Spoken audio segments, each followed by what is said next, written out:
तो दोस्तों शुरुआत करते हैं अब विल एटर्नल एपिसोड 9 की। शाओ बच्चन के चेस्ट पे स्वॉर्ड लग रखी होती है और वो घुटनों के बल बैठा हुआ होता है। ये देखकर अंकल ली खड़े हो जाते हैं तो फिर पीक मास्टर बोल रहे होते हैं कि ये क्या हो रहा है, क्योंकि शाओ बच्चन ने भी अपने मुंह से हमला किया होता है बट डू लिंफे को कुछ भी नहीं होता। अंकल ली बोल रहे होते हैं कि शाओ बच्चन ने जानबूझकर अपना टारगेट मिस किया है।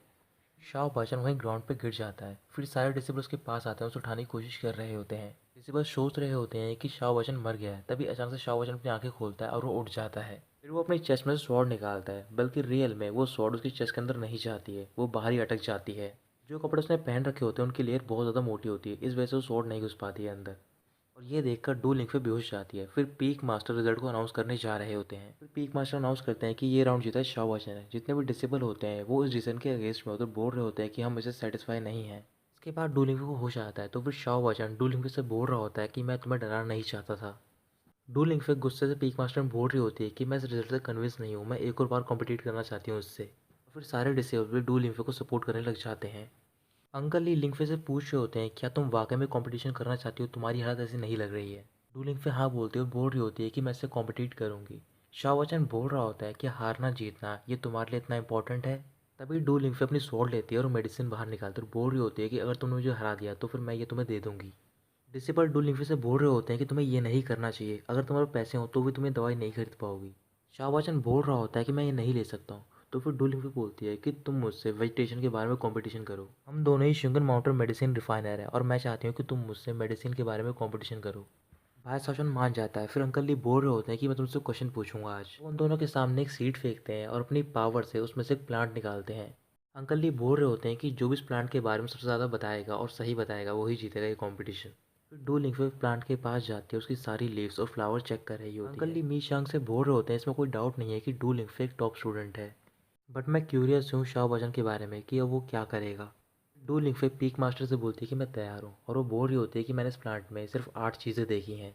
फिर वो उन 8 चीज़ों के नाम बताती है तो फिर ये सुनकर वो सारे चौंक जाते हैं और जितने भी डिसेबल होते हैं वो बोल रहे होते हैं कि ये रियल टैलेंट है और सारे पीक मास्टर बहुत ज़्यादा खुश हो रहे होते हैं। तो फिर अगली बारी होती है शाओ बच्चन की।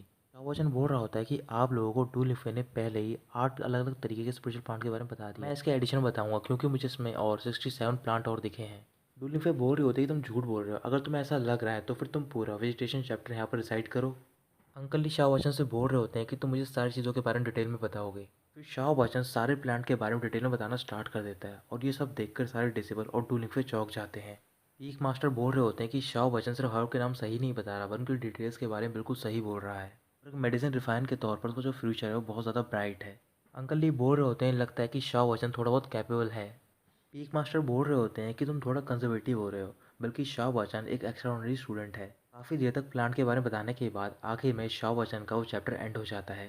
डू लिंगफे वो राउंड हार जाते हैं। फिर पीक मास्टर डिक्लेयर करते हैं कि इस राउंड का जो विनर है वो है शाह बच्चन। और कुछ ही देर में ये खबर पूरे पीक पे फैल जाती है। अगले कुछ हफ्ते बीतने के बाद शाह बच्चन अपने घर पर होता है और प्रैक्टिस कर रहा होता है। तभी शाह बच्चन से मिलने के लिए उसके घर पर आता है शिव बाकोई। शाह बच्चन एक ब्रूम लेता है और बाकोई को पीटना स्टार्ट कर देता है। कोई समझाने की कोशिश कर रहा होता है और बोल रहा होता है कि मैं यहाँ पर तुमसे लड़ने के लिए नहीं आया। तो फिर शाह बच्चन रुक जाता है। फिर वो उससे माफ़ी मांग रहा होता है और बोल रहा होता है कि तुम मुझे अपना डिसिपल बना लो। शाह बच्चन मना कर रहा होता है और बोल रहा होता है कि तुम यहाँ से चले जाओ। फिर बाको उसके पास जाता है और बोल रहा होता है कि एक डिसिपल तुम्हारी वजह से आउटर से डिसिपल बन गया था, तुम्हें याद है चेंगफी। चेंगफी का फोकस सिर्फ तुम पे ही है और जो उसकी हेल्प कर रहा है वो है फेंगी, और वो इन्फोर्समेंट हॉल का हेड भी है, तो फिर तुम्हें थोड़ा बचकर रहना होगा। पर तुम टेंशन मत लो, मैं तुम्हारा राइट हैंड बनूंगा और तुम्हें प्रोटेक्ट करूंगा। शाह बच्चन उसकी बात मान जाता है। फिर वो दोनों ड्रिंक कर रहे होते हैं। बाकोई ने बहुत ज़्यादा ड्रिंक कर ली होती है। फिर वो शाह बच्चन से बोल रहा होता है कि मेरे पास एक आइडिया है जिससे कि तुम अपनी एज को इंक्रीज़ कर सकते हो, वो भी 100 ईयर्स तक। फिर वो पूछ रहा होता है कि मुझे बताओ किस चीज़ की ज़रूरत है। तो फिर बाकोई बोल रहा होता है कि हमें जूही जान की ज़रूरत पड़ेगी बट हम उसे अफोर्ड नहीं कर सकते हैं, और ये कहने के बाद बाकोई बेहोश हो जाता है। शाह बच्चन बोल रहा होता है कि मेरे पास सिर्फ एक ही तरीका है एलचीमी में क्वालिफाई करने के लिए, मुझे किसी ना किसी तरीके से प्रमोट होना होगा ड्रग अप्रेंटिस बनने के लिए। कुछ ही दिनों में उसका ट्रायल होता है। तो फिर पीक पर एक खबर फैल जाती है कि शाह बच्चन उस ट्रायल में पार्टिसिपेट कर रहा है। फिर वो ट्रायल देने के लिए जाता है और शाह बच्चन उस ट्रायल को आसानी से पास कर लेता है। बहुत ही कम टाइम में शाह बच्चन बहुत ज़्यादा फेमस हो गया होता है। फिर एक दिन वो घर पर होता है तो फिर वहाँ पर उसके घर के बाहर बहुत सारे डिसिबल होते हैं। वो शाह बच्चन से वेजिटेशन और रिफाइनिंग के बारे में पूछने के लिए आए होते हैं। शाह बच्चन उन्हें देखकर अपने घर के अंदर जाता है और डोर को लॉक कर लेता है। वहाँ पर चैंगवी होता है और सब देख रहा होता है। फिर वो अपने कज़न यानी कि फेंगी से बोल रहा होता है कि अब तुम क्या करने वाले हो।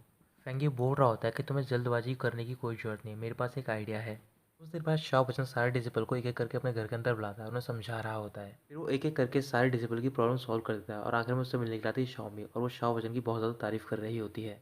फिर वो शाओ बच्चन के पास जाते उससे बोल रही होती है कि अगर तुम फ्यूचर में कभी पीक से बाहर जाओगे तो फिर तुम मुझे हमेशा लेटर लिखना। फिर वो शाओ बच्चन का हाथ पकड़ लेती है, तभी वहाँ पर बाकोई आ जाता है और उन दोनों को देख लेता है। फिर बाकोई शाओ बच्चन को पकड़ता है, अपने साथ लेकर भाग रहा था और बोल रहा होता है कि तुम्हें यहाँ पर नहीं रहना चाहिए, कुछ बड़ा होने वाला है यहाँ पर। जब वो बाहर जाते हैं तो फिर वहाँ पर कुछ डिसिपल होते हैं और उन्होंने एक पैटर्न तैयार कर रखा होता है। फिर वो शाहवजन को बता रहे होते हैं कि हमें ऑर्डर मिला है एनफोर्समेंट हॉल की तरफ से कि हमें तुम्हें उनके पास लेकर जाना है।